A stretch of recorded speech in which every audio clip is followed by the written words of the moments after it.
দুই মহামনীষী, উভয়জনেই আমাদের অত্র এলাকার মহারত্ন। হযরত মাওলানা মুফতি হিফজুর রহমান ও জনাব মাওলানা আব্দুল মালেক সাহেব উপস্থিত আছেন। মুফতি হিফজুর রহমান দামাত বারাকাতুহুম বয়সে আমার অনেক বড়, মুরব্বী। মাওলানা আব্দুল মালেক সাহেব যদিও বয়সে আমার থেকে কম, কিন্তু এলেমে আমলে সর্বদিক দিয়ে আমার থেকে অনেক ঊর্ধ্বে। ওনাদের বয়ান হবে,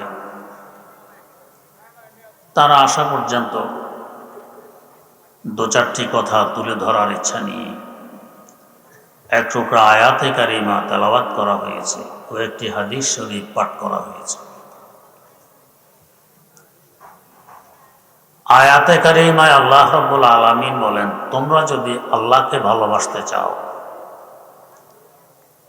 তাহলে আমার হাবিবের অনুকরণ করো, এতে করে আল্লাহ তোমাদেরকে ভালোবাসবেন। আল্লাহ পাকের ভালোবাসার আকর্ষণে আমাদের মধ্যে তার ভালোবাসা জন্ম নিবে, ফলে আমরা হব ক্ষমাপ্রাপ্ত। তিনি তো বড়ই ক্ষমাশীল। আল্লাহ রাব্বুল আলামিনের ভালোবাসা কেন লাগবে? যেহেতু আমরা তার বান্দা, তিনি আমাদের মালিক। বান্দার দায়িত্ব বন্দেগী করা, গোলামি করা। এরপর গোলাম কি খাবে, কোথায় থাকবে, কি করবে, কি পড়বে, এগুলোর ব্যবস্থাপনা করেন মনিব। আজ আমরা আমাদের দায়িত্ব বাদ দিয়ে মনিবের দায়িত্ব নিয়ে টানাটানি করছি। এতে করে আমাদের অশান্তি বেড়েই চলছে। যদি আমরা আমাদের দায়িত্ব নিয়ে থাকতাম, শান্তি অশান্তি নিয়ে আমাদেরকে এত চিন্তা করা লাগতো না। এগুলো সব আল্লাহ রাব্বুল আলামিনই সমাধান করে দিতেন। কারে সাজে মা বফিকরে কারে মাস্ত ফিকরে মা দরকারে মা আসারে মাস্ত। মনিবের চিন্তা নিয়ে আমরা ব্যস্ত, আমাদের অশান্তি বেড়েই চলছে। মনিবের গোলামি কখন করা সম্ভব হয়? যখন মনিবের সাথে গোলামের মহব্বতের সম্পর্ক গড়ে ওঠে। মহব্বত থাকলে কঠিন কাজ সহজ হয়ে যায়, মহব্বত না থাকলে সহজ কাজও কঠিন মনে হয়। ফরহাদ নামক এক যুবক শিরিন নামক আরেক যুবতীর পাগল। শিরিন শর্ত দিয়েছে, আমাকে পেতে হলে সাগর সিঁচতে হবে। ফরহাদ দৌড় মেরেছে সাগরের দিকে, সাগর সিঁচার লক্ষ্যে। সাগরের কূলে গিয়ে দেখে কি দিয়ে সিঁচবে, কোনো বাটি গুটিও হাতে নেই। একটি ঝিনুক কুড়িয়ে পেয়ে ওটা দিয়ে সিঁচা আরম্ভ করে দিয়েছে। তার জন্য সাগর সিঁচাও সহজ মনে হচ্ছিল, কিন্তু আমরা, এটা তো অসম্ভব। তো কেন তার জন্য সহজ মনে হলো? শিরিনের ভালোবাসা তার অন্তরে ঘর করে আছে। আজ মোহাব্বত তলকে হাসিরি সাওয়াদ ওয়াজ মোহাব্বত রঞ্জহারা হাবুয়াদ ওয়াজ মোহাব্বত রঞ্জহারা হাবুয়াদ। তো আল্লাহ রাব্বুল আলামিনকে দেখতে পাই না, ধরতে পাই না, তার কথাবার্তা তো নিজ কানে শুনি না। মহব্বত হবে কিভাবে, ভালোবাসা হবে কিভাবে? আল্লাহ রাব্বুল আলামিন মেহেরবানি পূর্বক সে রাস্তাটি আমাদেরকে দেখাই দিলেন। আমাকে ভালোবাসতে হলে আমার হাবিবের অনুকরণ করো। ওনার অনুকরণ করলে আল্লাহ রাব্বুল আলামিন আমাদেরকে ভালোবাসবেন। ওই ভালোবাসার আকর্ষণে তার ভালোবাসা আমাদের অন্তরে জন্ম নিবে। এখানে আবার আগের প্রশ্ন ফিরে আসে, রাসূলুল্লাহ সাল্লাল্লাহু আলাইহি ওয়াসাল্লামের সঠিক আনুগত্য করতে হলেও তো তার ভালোবাসা লাগবে। রাসূলকেও তো আমরা দেখিনি, সরাসরি তার কথা শুনিনি, ভালোবাসা জন্ম নেবে কিভাবে? ভালোবাসা জন্ম নেবে তার সুন্নতের অনুকরণের মাধ্যমে। যত বেশি তার সুন্নতের অনুকরণ করব ততই ভালোবাসা জন্ম নেবে। দ্বিতীয়ত, ভালোবাসার যত উপকরণ আছে সকল উপকরণ একা আমার রাসূল সাল্লাল্লাহু আলাইহি ওয়াসাল্লামের মধ্যে বিদ্যমান। অতএব এই জগতে যদি কাউকে ভালোবাসতে হয়, তার অধিক এবং একমাত্র হকদার আমার রাসূল সাল্লাল্লাহু আলাইহি ওয়াসাল্লাম। যেমন বংশের কারণে মানুষ একজন আরেকজনকে ভালোবাসে, উচ্চ বংশের মানুষ হলে ভালোবাসে। যদি এখানে একটি লোক আসে আর বলে আমি আব্দুল কাদের জিলানী রহমতুল্লাহ আলাইহির বংশীয় লোক, তাকে আমরা ভালোবাসবো কিনা? যদি বলে আমি আবু বকর সিদ্দিক রাদিয়াল্লাহু আনহুর বংশের লোক, ভালোবাসবো কিনা? যদি বলে আমি রাসূল আকরাম সাল্লাল্লাহু আলাইহি ওয়াসাল্লামের বংশের মানুষ, ভালোবাসবো কিনা? বংশের কারণে। এই দুনিয়াতে যত বংশ আছে সবচেয়ে বড় এবং উত্তম বংশ কুরাইশ বংশ। কুরাইশ বংশের যত শাখা প্রশাখা আছে এর মধ্যে সবচেয়ে উত্তম শাখা হাশেমি শাখা। হাশেমি শাখার যত শাখা আছে তার মধ্যে সবচেয়ে ফজিলতপূর্ণ উল্লেখযোগ্য শাখা মুত্তালিবী শাখা। আমার রাসূল সাল্লাল্লাহু আলাইহি ওয়াসাল্লাম সেই শাখারই মানুষ। दिल मेरा तस्खीरों के एक अरबी ने, दिल मेरा तस्खीरों के एक अरबी ने, मक्की मदनी हाशमी ओ मुत्तलबी ने, मक्की मदनी हाशमी ओ मुत्तलबी ने। তিনি কুরাইশীয়, হাশেমীয়, মুত্তালিবী। বংশের কারণে যদি কাউকে ভালোবাসতে হয় তার সবচেয়ে বেশি হকদার আমার রাসূল সাল্লাল্লাহু আলাইহি ওয়াসাল্লাম। 2 নম্বর, মানুষ নরম কিছুকে ভালোবাসে। ছোট বাচ্চাদের দেহ থাকে নরম, তো মানুষ কোলে নেয়, চুমু খায়, বেশি ভালোবাসে বড়দের তুলনায় ছোটদের। শামাইলে তিরমিজিতে আছে রাসূল আকরাম সাল্লাল্লাহু আলাইহি ওয়াসাল্লামের হাত ছিল যেন তুলা এরকম নরম। তার বংশীয় 2 জন মানুষের সাথে আমার মুসাফাহা হয়েছে। একজনের সাথে হয়েছে 2019 সনে হজের সফরে, এক সৈয়দ দাওয়াত করেছিলেন। তার ঘরে তার সাজারা নামাও লেখা আছে। মুসাফা করলে হাতটা যেন তুলে। তো 1500 বছর পরের তার বংশীয় একজন মানুষের হাত যদি এমন হয়, তার হাত কেমন ছিল? এই কারণে কাউকে ভালোবাসতে হলে এর সবচেয়ে বড় হকদার আমার রাসূল সাল্লাল্লাহু আলাইহি ওয়াসাল্লাম। 3 নম্বর, মানুষ ভালোবাসে ঘ্রাণকে, দুর্গন্ধকে ভালোবাসে না। রাসূল আকরাম সাল্লাল্লাহু আলাইহি ওয়াসাল্লামের পায়খানা, প্রস্রাব এবং ঘাম থেকেও ঘ্রাণ বেরিয়ে আসত। কোন রাস্তা দিয়ে হেঁটে গেলে 40 দিন পরও যদি কেউ রাস্তায় আসতো, বাতাসে বলে দিত এখান দিয়ে কে হেঁটে গেছে, জিজ্ঞেস করার প্রয়োজন হতো না। বুজুর্গানে দিন বলেন যে সমস্ত জায়গায় তিনি থুক ফেলেছিলেন, যদি এগুলো সংরক্ষণ করে রাখা যেত তো 40 দিন নয়, 40 বছর নয়, 500 বছর যাবৎ তার থেকে ঘ্রাণ বের হইত। আমার দাদা ওস্তাদ শাইখুল ইসলাম আল্লামা জফর আহমদ উসমানী রাহিমাহুল্লাহ মদিনায় মুনাওয়ারায় রওজা পাক জিয়ারত করতে গেছেন। জিয়ারত করতেছেন, নাকে ঘ্রাণ আসতেছে। এত মিষ্টি ঘ্রাণ, এত সুন্দর ঘ্রাণ জীবনে কোনোদিন নাকে লাগেনি। ভাবলেন হয়তো অদূরে কোথাও ফুল বাগান আছে, সেখান থেকে বাতাস গ্রাম নিয়ে আসতেছে আমার নাকে। জিয়ারত শেষ করে বের হলেন বাগানের তালাশে, যে কেমন ফুলের গ্রাম, এত সুন্দর। কোন গলির মাথা ধরে হাঁটতে হাঁটতে শেষ পর্যন্ত যান, বাগান নেই।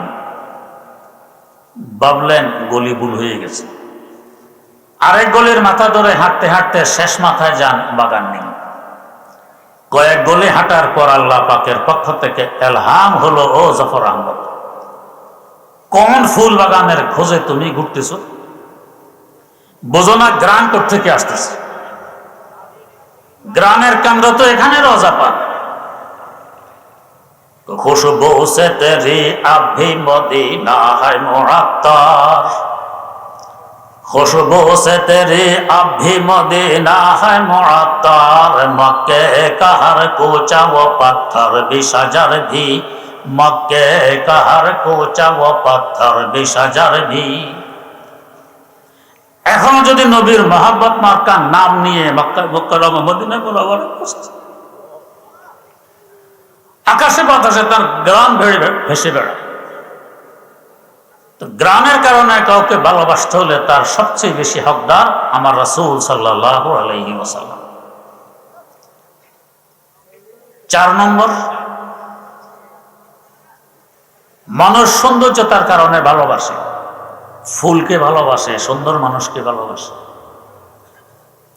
সমস্ত মাখলুকের তুলনায় মানুষ সবচেয়ে বেশি সুন্দর।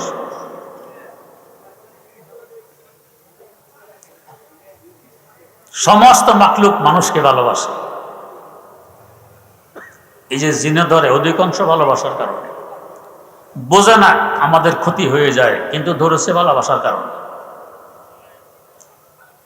সাপ কামড় দেয়, অনেক সাপ চুমু খায়, বোঝে না তো 20 দাঁত লেগে যায়, আমাদের ক্ষতি হয় না, বোঝার দূর। আমার রাসূল সাল্লাল্লাহু আলাইহি ওয়াসাল্লাম থেকে সুন্দর কোন মখলুক আল্লাহ পাক সৃষ্টি করেননি। কেউ হয়তো প্রশ্ন করবেন, হুজুর এ কথা তো প্রসিদ্ধ, হযরত ইউসুফ আলাইহিস সালামকে সৌন্দর্যতা দিয়েছেন অর্ধেক, আর বাকি অর্ধেক বন্টন করেছেন পুরা দুনিয়াবাসীকে। আমার রাসূলের সৌন্দর্যতা বাদ দিয়ে বাকি ভালোবাসার অর্ধেক ইউসুফ আলাইহিস সালামকে দেয়া হয়েছে, বাকিটা দুনিয়াবাসীকে দেয়া হয়েছে। আমার রাসূলের ভালো সৌন্দর্যতার থেকে কোটি কোটি গুণ বেশি। সাইয়্যিদানা হযরত আবু হুরায়রা রাদিয়াল্লাহু তাআলা আনহু থেকে বর্ণিত, পূর্ণিমার রাত আমি রাসূলের সামনে একবার চন্দ্রের দিকে তাকাই, একবার রাসূলের চেহারা মোবারকের দিকে তাকাই। পূর্ণিমার চন্দ্র থেকে আমার রাসূলের চেহারা সৌন্দর্যতা এবং উজ্জ্বলতা ছিল আরো অনেক বেশি। তো জৈসা কে বানানা তুঝে খালে কথা মঞ্জুর, जैसा के बनाना तुझे खाले को था मंजूर, रुखसार भी वैसा ही दिया कद भी कमर भी, रुखसार भी वैसा ही दिया कद भी कमर भी। फेंके हैं गुलारों की तरफ बल के समर भी, आए अब्र करम बाहर सखा कुछ तो इधर भी, आए अब्र करम बाहर सखा कुछ तो इधर भी। হযরত আয়েশা সিদ্দিকা রাদিয়াল্লাহু তাআলা আনহা থেকে বর্ণিত, তিনি বলেন, লানা শামসুন ওয়ালিল আফাকে শামসুন ওয়া শামসি আফদালু শামসিস সামাই, ফাইন্না শামসা তাতলাউ বা'দা ফাজরিন ওয়া শামসি তাতলাউ বা'দাল ইশাই, ওয়া শামসি তাতলাউ বা'দাল ইশাই। তো দুনিয়াবাসীর এক সূর্য, আমার আরেক সূর্য। দুনিয়াবাসীর সূর্য উদিত হয় সকালবেলায় পূর্ব আকাশে, আমার সূর্য উদিত হয় রাত্রে এশার পরে আমার হুজুরে। দুনিয়ার সূর্য থেকে আমার সূর্য অনেক উত্তম, অনেক সুন্দর। ওয়া শামসি আফদালু শামসিস সামাই। তো সৌন্দর্যতার কারণে কাউকে ভালোবাসতে হলে সবচেয়ে বেশি হকদার আমার রাসূল সাল্লাল্লাহু আলাইহি ওয়াসাল্লাম। 5 নম্বর, অবদানের কারণে মানুষ ভালোবাসে। কারোর যদি আপনার উপর অবদান থাকে, অটোমেটিক তার ভালোবাসা আপনার অন্তরে অনুভব হবে। বুখারী শরীফের হাদিস বর্ণিত, কানা রাসূলুল্লাহ সাল্লাল্লাহু আলাইহি ওয়াসাল্লাম আজওয়াদান নাস, জগতের সকল মানুষ থেকে আমার রাসূল সাল্লাল্লাহু আলাইহি ওয়াসাল্লামের অবদান সবচেয়ে বেশি। কেউ প্রশ্ন করতে পারেন, হুজুর বর্তমানে এক শিল্পপতি কয়েক কোটি টাকা দান করে ফেলে, রাসূল আকরাম সাল্লাল্লাহু আলাইহি ওয়াসাল্লামের সারা জীবনের দান একত্রিত করলে হয়তো এত টাকা হবে না। সবচেয়ে বড় অবদান কিভাবে হইল? বড় আর ছোট সংখ্যা দিয়ে বিবেচনা করা হয় না, তুলনা দিয়ে বিবেচনা করা হয়। যেমন ধরুন, এক ব্যক্তির কাছে 1 কোটি টাকা আছে, সে 1 লাখ টাকা দান করেছে, 100 ভাগের 1 ভাগ দান করেছে।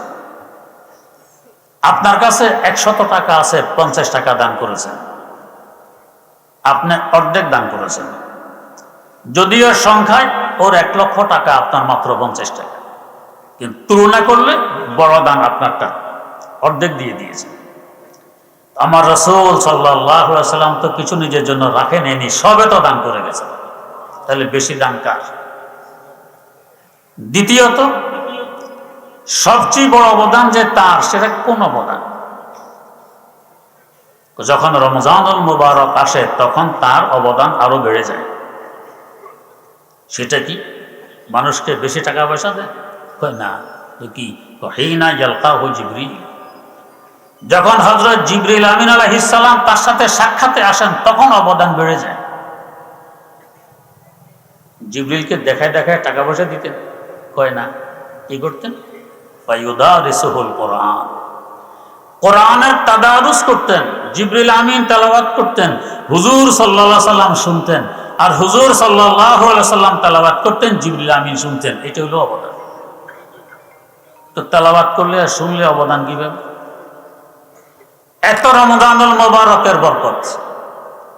2 নম্বর, রাতের বেলা, রাতের বরকত আরো বেশি। 3 নম্বর, ফেরেশতাকুলের সরদারের আগমন। কেমন বরকত নিয়ে আগমনটা হবে? প্রধানমন্ত্রী কোথাও গেলে যাওয়ার আগে রাস্তাঘাট সব পরিপাটি, ময়লা আবর্জনা সব সাফ। তো ফেরেশতাকুলের সরদার আসতেছেন, কত বরকত নিয়ে আসবেন। 4 নম্বর, তার তেলাওয়াত, ফেরেশতাকুলের সরদারের তেলাওয়াত, কেমন বরকত নাজিল হবে। 5 নম্বর, দোজাহানের বাদশাহ সাল্লাল্লাহু আলাইহি সাল্লামের শ্রবণ, কেমন বরকত হবে। 6 নম্বর, তার তেলাওয়াত, কেমন বরকত হবে। 7 নম্বর, জিবরিল আমিন আলাইহিস সালামের শোনা, কেমন বরকত হবে। এই বরকত পুরা জগৎবাসী দিবে। হযরত ইবনে আব্বাস রাদিয়াল্লাহু তাআলা আনহুমা বলেন, রাসূল আকরাম সাল্লাল্লাহু আলাইহি সাল্লামের অবদান প্রবাহমান বাতাস থেকেও বেশি।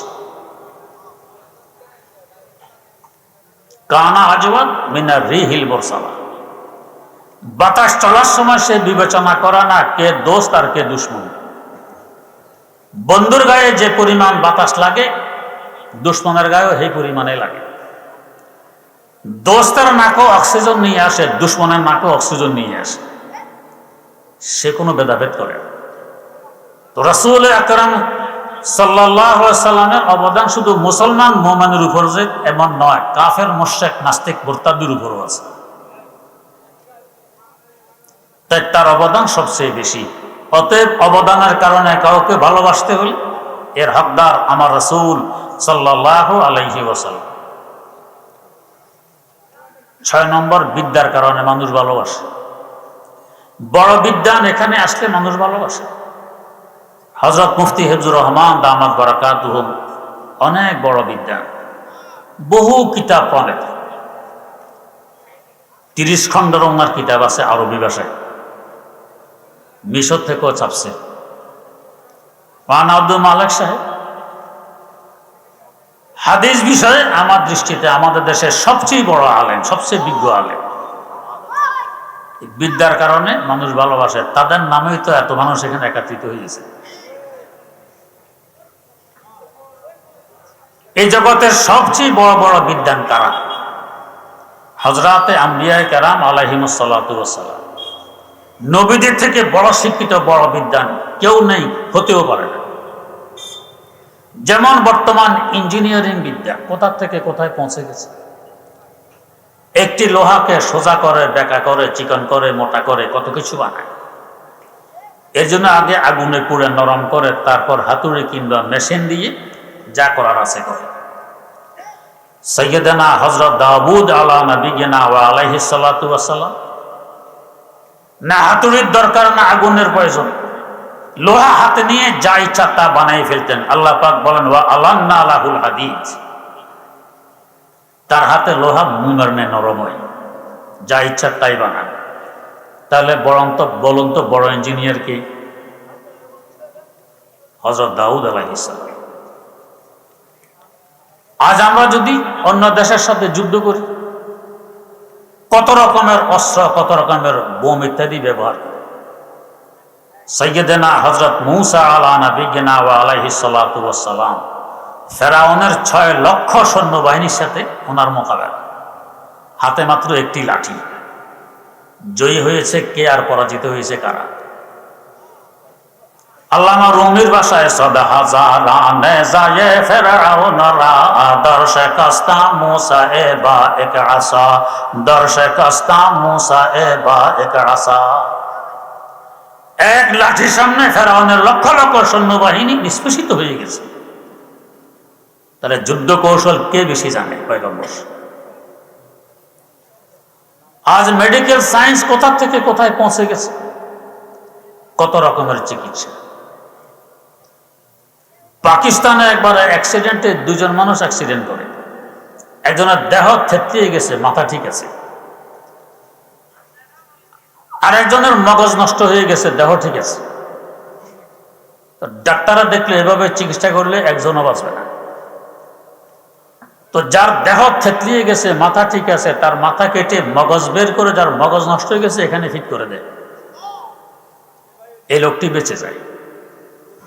হাসপাতাল থেকে রিলিজ পাওয়ার পর বাড়ি গেলে স্ত্রীর সামনে এসেছে, লাঠি নিচে হাতে, বেগানা মহিলা আমার সামনে আসতেছ। ছেলে মেয়েরা আব্বা আব্বা করে সামনে আসে, হে লাঠি লয়, কে আসছো আমার আব্বা? তোমাকে তো চিনি না। কারণ এর তো মগজ আরেকজনের, ওইটা কাজ করতেছে। কোথায় পৌঁছে গেছে মেডিকেল সায়েন্স।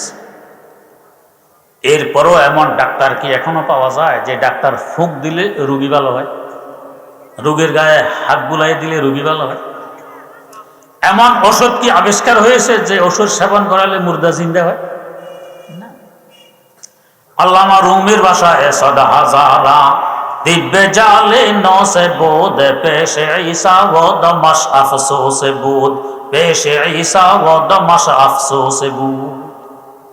জগতের শ্রেষ্ঠতম হাকিম চিকিৎসক জালিনুস, শত সহস্র জালিনুসকে সামনে পেশ করো ঈসা আলাইহিস সালামের, এরা লজ্জায় মাথা নত করতে বাধ্য হবে। তো মেডিকেল সায়েন্স সবচেয়ে বেশি কে জানে? পয়গম্বর। এভাবে সাহিত্য, আমার রাসূলের সাহিত্যের সামনে দুনিয়ার সকল সাহিত্য মাত খায়। পয়গম্বরও বড় শিক্ষিত। আমার রাসূল সাল্লাল্লাহু আলাইহি সাল্লামের বিদ্যা কি পরিমাণ? 3টি দৃষ্টান্ত দিয়েছেন আল্লামা বুসিরি রাহিমাহুল্লাহ। তিনি বলেন ওয়া কুল্লুহুম মির রাসূলিল্লাহি মুলতামিসুন, ওয়া কুল্লুহুম মির রাসূলিল্লাহি মুলতামিসুন গারফাম মিনাল বাহরি আও রাশফাম মিনাদ দিয়ামি ওয়া ওয়াফিকুনা লাদাইহি ইনদা হাদ্দিহিমি মিন নুকতাতিল ইলমি আও মিন শাকলাতিল হিকামি। একটি দৃষ্টান্ত, আমার রাসূলের ইলম আর বিদ্যা কি পরিমাণ। দুনিয়াতে যত ভাষা আছে বর্তমানে চলছে প্রায় 13,500 ভাষা। পুরাতন কোন ভাষার বিদায় ঘটে, নতুন কোন ভাষার আগমন ঘটে। তাফসিরে রুহুল বায়ানে উল্লেখ আছে আমাদের আব্বা জান হযরত আদম আলা নবিয়িনা ওয়া আলাইহিস সালাতু ওয়াস সালাম 7 লক্ষ ভাষার মহাপণ্ডিত ছিলেন। তার সন্তান সন্ততিরা কিয়ামতের আগ পর্যন্ত এই ভাষাগুলো ব্যবহার করে যাবে। ভাষার কিছু আছে বাক্য, কিছু আছে শব্দ, কিছু আছে অক্ষর, কিছু আছে চিহ্ন। যেমন আমাদের বাংলা ভাষার চিহ্ন আকার, একার, ওকার, ঔকার, রস্যুকার, দীর্ঘকার, রস্যিকার, দীর্ঘিকার, রফালা, জফালা, রেপ, হসন্ত, বুন্দা, রয়ের নিচে একটি বিন্দু। ইংরেজি স্মল লেটার জে এবং আই এর উপরে একটি বিন্দু। সকল ভাষা, সকল বাক্য, সকল শব্দ, সকল অক্ষর এবং সকল চিহ্ন একত্রিত করার পর যদি একটি বিন্দুকে পৃথক করা হয়, এই একটি বিন্দু জগতের মহাবিজ্ঞান, বড় বড় ১৬ লক্ষ পয়গম্বর আলাইহিমুস সালাতু ওয়াস সালামের বিজ্ঞান। আর বাকি সকল বাক্য, শব্দ, অক্ষর এবং চিহ্ন একা আমার রাসূল সাল্লাল্লাহু আলাইহি সাল্লামের বিজ্ঞান। ২ নম্বর দৃষ্টান্ত, সারা পৃথিবীব্যাপী যদি বৃষ্টি আরম্ভ হয়, এভাবে তো হয় না। আজকে কুমিল্লা, তো কালকে নোয়াখালী, আরেকদিন ঢাকা, একসাথে যদি হয় ২০ কোটি বর্গ মাইল আয়তনের এই পৃথিবী, বৃষ্টির ফোঁটার সংখ্যা কত হবে? এই অসংখ্য গণিত কোটি কোটি ফোঁটা থেকে একটি ফোঁটাকে পৃথক করবে, এটি হবে জগতের বড় বড় স্বীকৃত ১৬ লক্ষ পয়গম্বরের বিদ্যা। আর বাকি সকল অসংখ্য গণিত কোটি কোটি ফোঁটা একা আমার রাসূল সাল্লাল্লাহু আলাইহি সাল্লামের বিদ্যা। কত বড় বিদ্যা!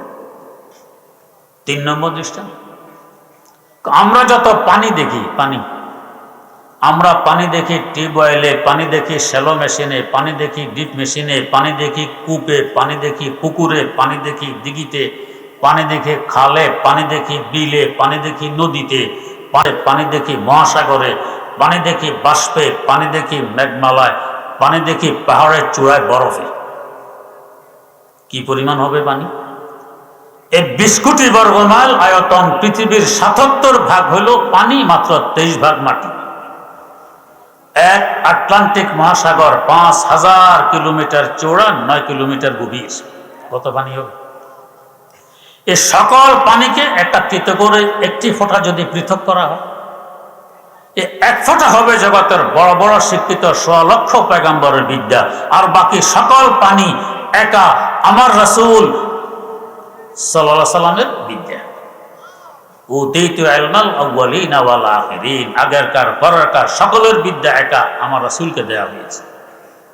তো বিদ্যার কারণে কাউকে ভালোবাসতে হলে এর একমাত্র হকদার আমার রাসূল সাল্লাল্লাহু আলাইহি ওয়াসাল্লাম। এই ভালোবাসার যত উপকরণ আছে সব তার মধ্যে বিদ্যমান, অতএব ভালোবাসতে হলে তাকে বাসা লাগবে। এগুলো কল্পনা করলে তার ভালোবাসা অন্তরে জন্ম নেয়। আমাদের মুরব্বীদের মুরব্বী শাইখুল হিন্দ আল্লামা মাহমুদ হাসান দেওবন্দি রাহিমাহুল্লাহ, তার জগৎ বিখ্যাত তাফসিরের ভূমিকায় তিনি কয়েকটি শের লিখেছেন ভালোবাসা সম্পর্কে। খোদা দর ইন্তজারে হামদ মানিস, মুহাম্মদ চশমে বর্রাহে সানানিস, খোদা মদহা ফেরিনে মুস্তাফা বস, মুহাম্মদ হামেদে হামদে খোদা বস, মুহাম্মদ আজ তুমি খাহাম খোদারা, খোদায়া আজ তো হব্বে মুস্তাফারা, দিগার লবওয়া মাকুন মুজহার ফজুলিস, সাকুন আজ হাজাত আফজো তার ফজুলিস, মুনাজাতে अगर बायद बया कर, बबैते हम कनाअत में दुआ कर, बबैते हम कनाअत में दुआ कर। আল্লাহ, তোমার কাছে তোমার হাবিব সাল্লাল্লাহু আলাইহি ওয়াসাল্লামের ভালোবাসা চাই। ও হাবিব, তোমার কাছে আল্লাহর ভালোবাসা চাই। এই দুই ভালোবাসা যদি অন্তরে এসে যায় তো আনুগত্যতা সহজ হয়ে যায়। আল্লাহ রাব্বুল আলামিন তাদের ভালোবাসা আমাদের অন্তরে বেশি থেকে বেশি পয়দা করে দেন, যাতে আমরা আনুগত্যতা স্বীকার করে চলতে পারি। সুবহানাকাল্লাহুম্মা ওয়া বিহামদিক, আশহাদু আল্লা ইলাহা ইল্লা আনতা, আস্তাগফিরুকা ওয়া আতুবু ইলাইক। হুজুর আসছেন? হ্যাঁ, আসে গেছে। প্রশ্ন হেফজুর আমার সাথে নেই।